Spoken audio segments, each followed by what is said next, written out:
Ankleshwar industries એસોસિએશનની managing કમિટીના 10 સદસ્યોની વરણી માટેની ચૂંટણી આગામી તારીખ 20 જૂનના રોજ યોજાનાર છે, જે માટે 42 ઉમેદવારી પત્રકો ભરાયા હતા.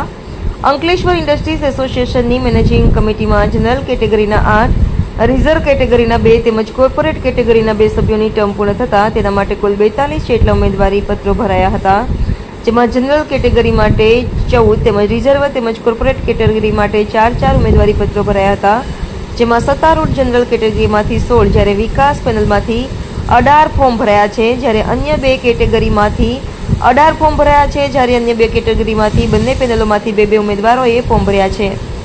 આગામી દિવસોમાં બંને પેનલોના મોવડીઓ અંતિમ 10 ઉમેદવારોની યાદી જાહેર કરશે. ફોર્મ પરત ખેંચવાનો અંતિમ દિવસ તારીખ 10 જૂન છે.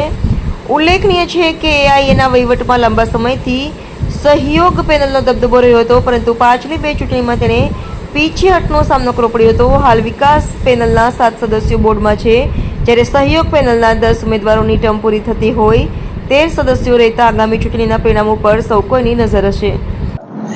અંકલેશ્વર યુનિવર્સિટી એસોસિએશન મેનેજમેન્ટ કમિટીની ચૂંટણી તારીખ 20 જૂનના રોજ અંકલેશ્વર યુનિવર્સિટી ઓફિસ પર યોજાવાની છે.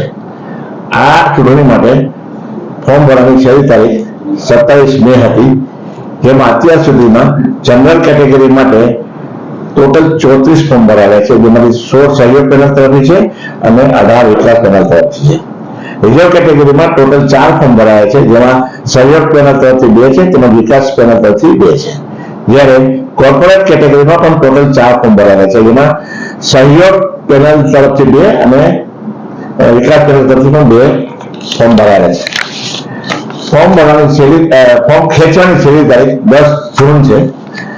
10 જૂને ચિત્ર સ્પષ્ટ થઈ જાય ટોટલ કેટલા ઉમેદવારો ચૂંટણી લડી રહ્યા છે અને 20મી જૂને ચૂંટણી યોજાશે. AB48 ન્યૂઝ ગુજરાત સાથે ધર્મેશ રાણા, અંકલેશ્વર.